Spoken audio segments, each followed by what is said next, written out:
There's another.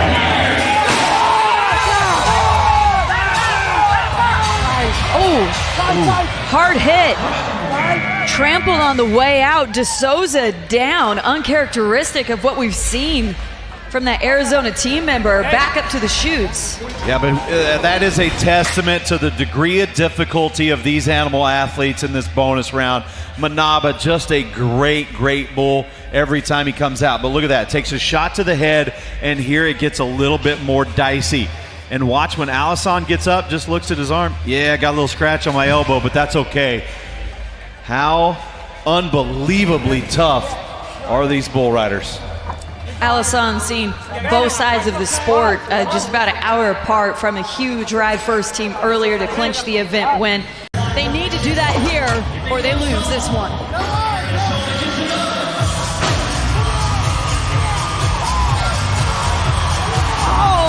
The Hevelo, ooh, down inside, then underneath, takes a hit aboard Wardress. And here it goes again, the battered and bruised. It's not stopping for the Outlaws. It's hit after hit, it's shot after shot, it's ride after ride. Yeah, and the fact that he's walking out of here right now, very impressive. When you go back and take a look at this replay, watch this bull's feet. Most importantly, watch Colton's head. You want to talk about how incredibly dangerous this sport is? Look at this bull's feet. Right there. So incredibly close to a very dangerous situation. Better angle right here. Thank goodness Hevelo is out of there and lives to fight another day. Kansas City takes the loss before Luciano De Castro even leaves the chutes. Go ahead!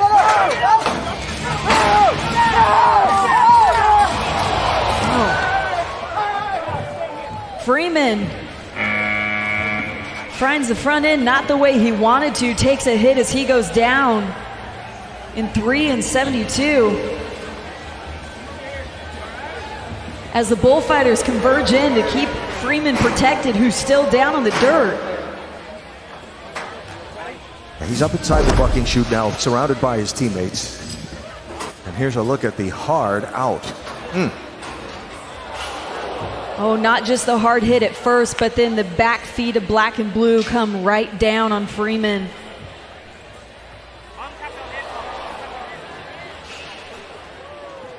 Such a hard hit. Sports medicine attending to him right now. He's been riding really good. Big wave with a big move before the gate even opens, though, and he's not done. Yeah, but look at Derek Kolbaba. Didn't phase him at all. He immediately right back to business. And I love the intensity that we're seeing from Kolbaba right now. He's locked in, laser focused, ready to get to business. Take another look at this big move from Big Wave as Kolbaba gets reset.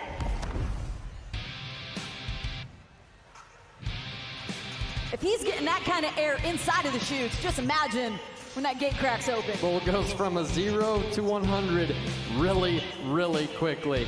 The thing that you pointed out about the intensity of Derek Kolbaba, I like the composure of Derek Kolbaba. This one's gonna be a lot more fun.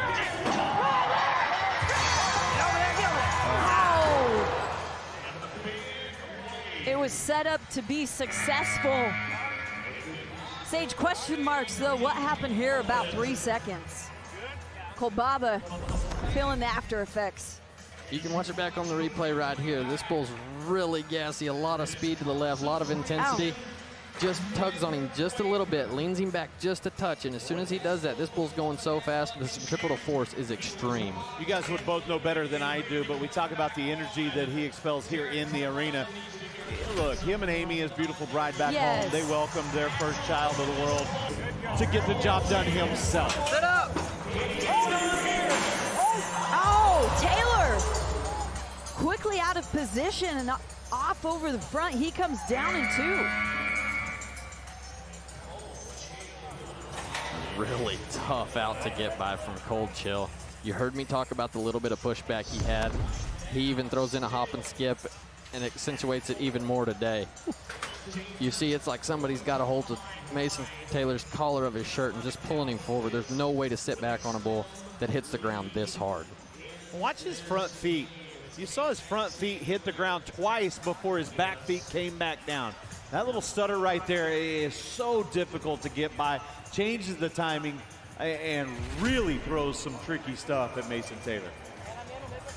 And at the end, if they're really the top guys, they're marquee guys. And this is no different. Let's go Dolphins.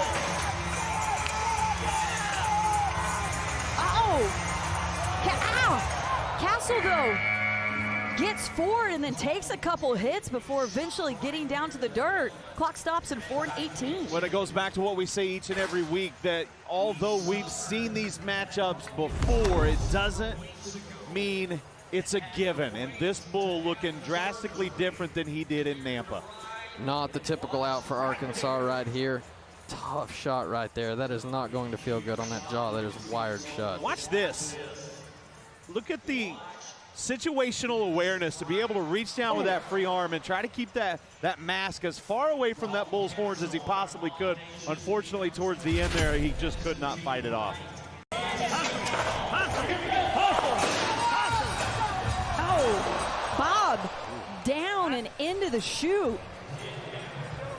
Struggling a bit to get up. We've seen him pretty sore after taking some hits. Sage, you were just talking about last week. He gives it his all, but sometimes gets in vulnerable situations. He does. He's been taking big hit week after week. The toughness of this kid is never in question, though. This bull right here, really a high-level bull, meaning he comes way up in the front end and way up in the back end every single jump. If you're not in perfect timing with him, you're going to have trouble. You talk about that week after week, he's taking a beating. He's one of a very few select guys that have competed in every single game for his team. He is living up to that moniker of the Iron Man, his coach. Would not have won a single game last night. Oh! Wow, what a move from High Plains drifter Fritzlin. Finds the ground way before he wants to in this one. Yeah, just got out of time with him right from word go. Love to see the replay on this. Right here, you see him leaves the chute good, sets his hips, goes to meet the bull in the front. Right here, the bull totally beats him to the ground. Head-to-head contacts. And even though he hits the ground, Missouri Thunder still take the win home. They ride, everybody's all business. National ride, the heads nod. We got this. Oh! Lane down early, takes a couple hits. You're hearing possible re-ride on the sidelines. Well, that's what the team is hoping for, and that's what the coaches are asking for. And now you see Cooper Davis, reaching up and hitting that challenge button, asking our officials to go back and take another look at it. See if we can find out from Jerome Davis. Your challenge, Jerome, and about what? We're challenging to hit the corner of that. We're going to see if it caused the buck off or not. So he wadded up and kind of left out of here pretty bad, and you can see his legs hurting him pretty bad, and he can hardly even walk out of the arena. So let's just see what kind of call they make. All right, thank you, Jerome.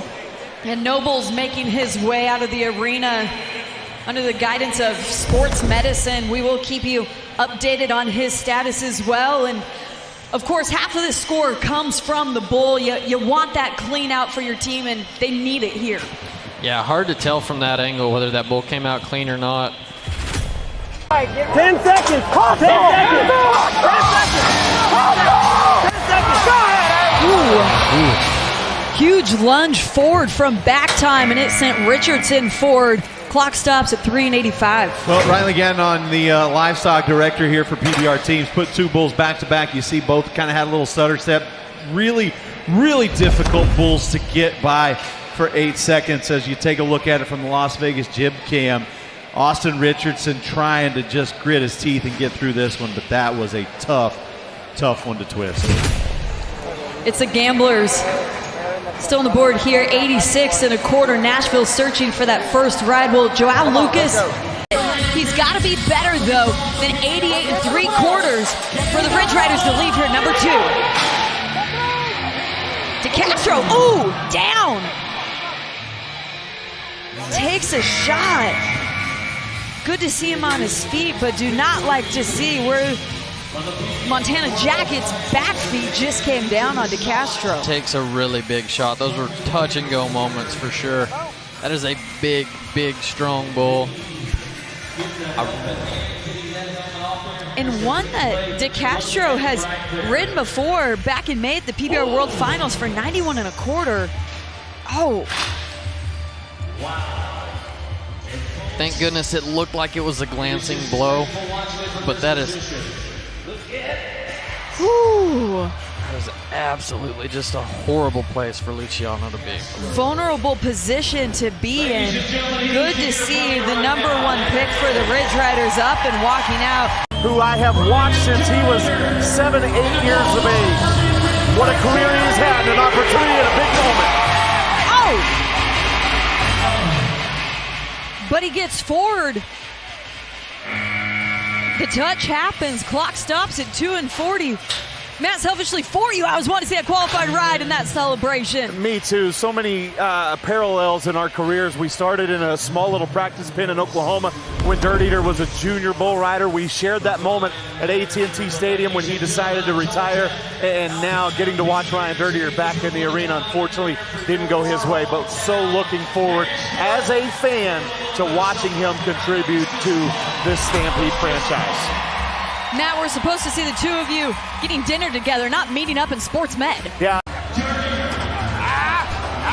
Oh, big one here, but once again, Black Cherry jostling him around there in that chute, and now Dirt Eater is sitting down. His teammates quickly coming to check on him. We're talking about the focus that he has to be able to get back in there after what this bull has done in the buck and shoots. Remember, when he came out of the gate strong in Cheyenne that first game, he got a qualified ride. He set out the next day because of that nagging knee injury. It has continued to bother him, and this is a situation that Justin McBride is handling very carefully, deciding his moments when he's going to use Dirt Eater. That's not going to help his knee right there.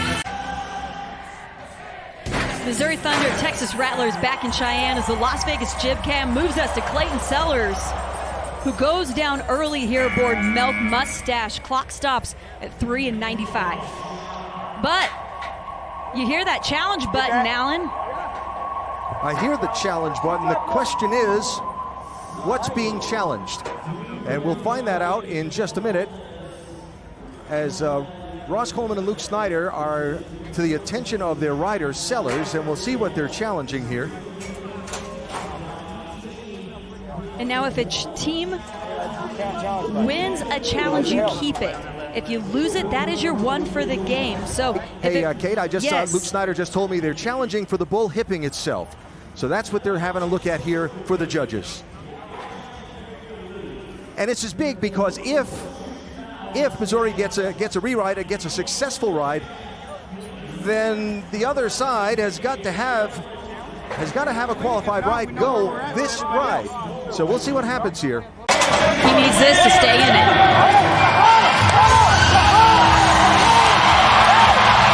Oh, had to do it.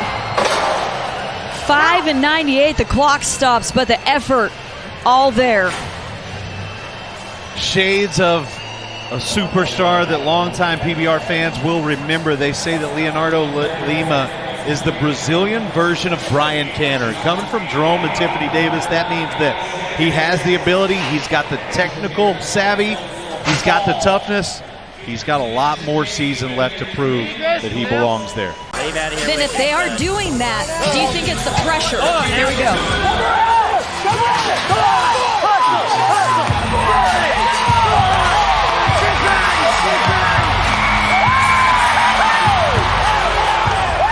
He may have felt the pressure, but maybe not, because Richardson rises to the occasion.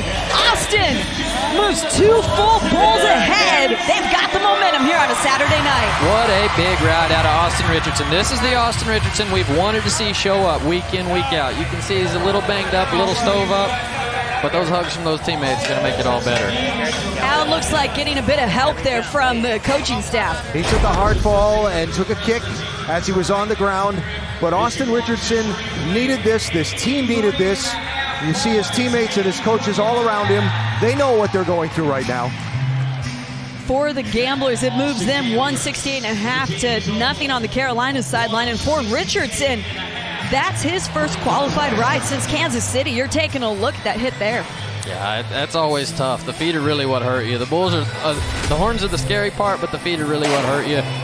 But that does a lot for Austin Richardson and the Gamblers because, as we mentioned, I mean, number 2 draft pick, they expected big things out of him. Ridge Rider Nation. Bear down! Go ahead! Go, Nelson! Go! Stick it on! Keep moving! Back the other way! Down! Elbow! Elbow! Oh! De Souza looked like he was on his way to doing it again, out of position, and ultimately down in 6 and 82. Yeah, really just a nice out from Wicked Dreams, too. It, again, though, it starts one direction, back the other way, especially when they start into your hand and then go back away from your hand. That's tough for a bull rider, and Allison, he's a victim of it again. He was a little loose right here. Bull just got the best of him. You mentioned the pressure with Mitchell wanting to be a playmaker as he was a week ago. Perhaps De Souza feeling that for his squad as well. Yeah, and I was up here dancing around like a little kid trying to make every single move Allison was trying to make as well. It felt like an eternity, and I know you can see Coach Colby Yates right there. It felt like a really long time for him as well. That's how you always dance. Yeah, it's true. They've seen you on Broadway. We'll be out there a little bit later tonight as well. Hey, Nashville's 2-0 against Texas. They don't want to lose this one. Ow! Not only off early, but slammed to the ground. Taking his time to get up. De Souza Jr. down in 2 and 40 aboard Monkey Blues. Wow. And you can see some pain and anguish on the face of Manuelito De Souza, but you also saw a lot of anguish on the face of their coach, Justin McBride. He is just devastated right now. Ouch. Very disappointing because on paper this matchup was great. Manuelito is extremely good on bulls that go to the left. This bull, big, strong, round to the left, just proved too much. And the bull scores there 44 points. They had a chance to really be into the high 80s and put themselves back in the game.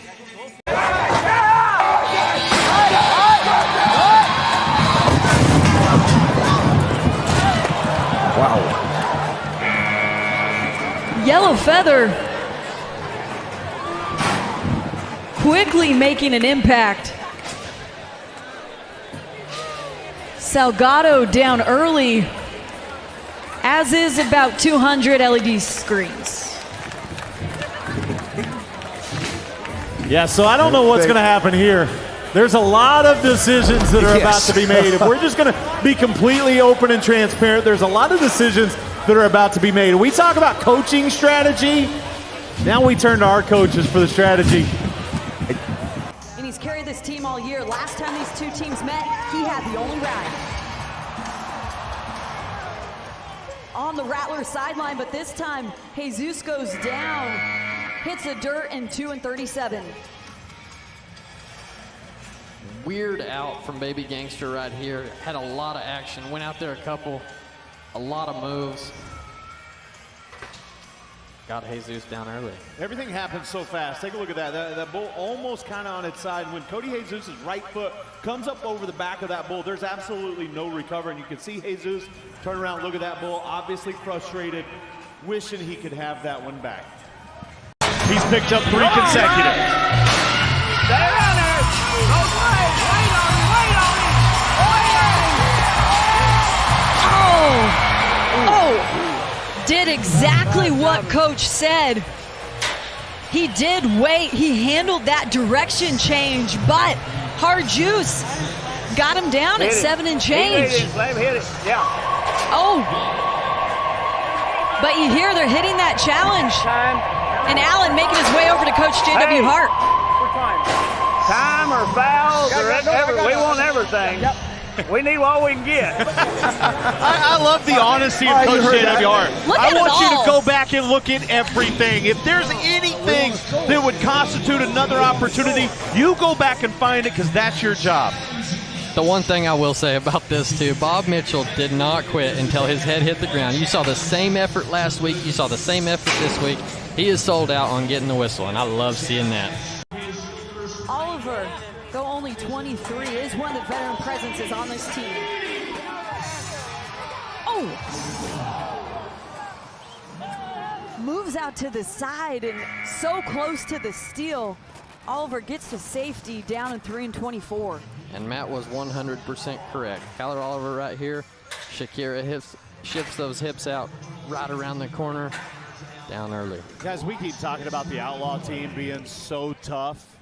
Oliver broke his neck in April. He returned here to the team's competition, and take a look at this, because if I saw it correctly, he is going to take a huge shot. Not only the impact there, but right there as well. And it is a game of inches in moments like this. And then in the middle as well. There you go. Finish it. Madsen into his hand, makes it look easy all day long. Oh! Takes a hit on the way out, but up to his feet, and now a chance to celebrate for the freedom. They take the lead here.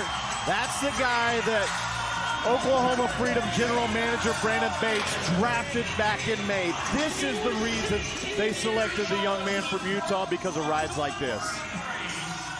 Briggs is a super talented young bull rider, and you see it all on display right here. Absolutely picture perfect from word go. Newsom has a nice day, and Briggs rides him perfect. Had a terrible start to the season, but as we've mentioned before, it only takes one, and now Madsen's on a roll. He's got 2 in a row. You're taking a look at that shot right there. The Freedom have struggled to stay healthy all season long, and they want to continue what they're doing to stay healthy. Good to see a smile coming from 22-year-old Madsen.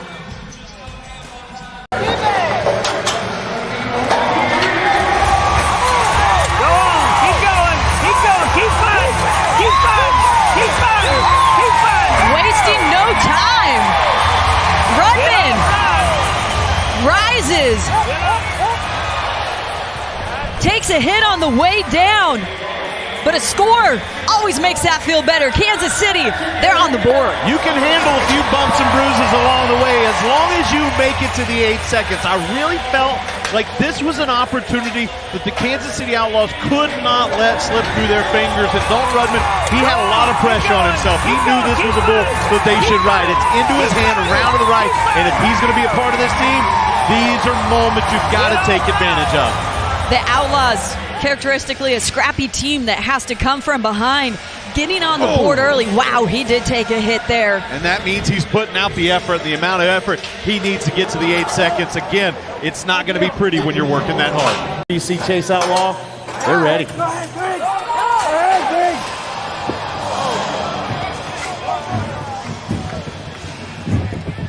Prince Harry proving too much. Briggs down.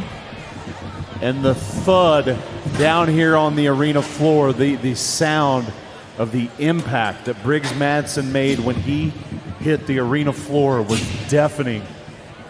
And still slow to get up, as once again we call on our sports medicine team.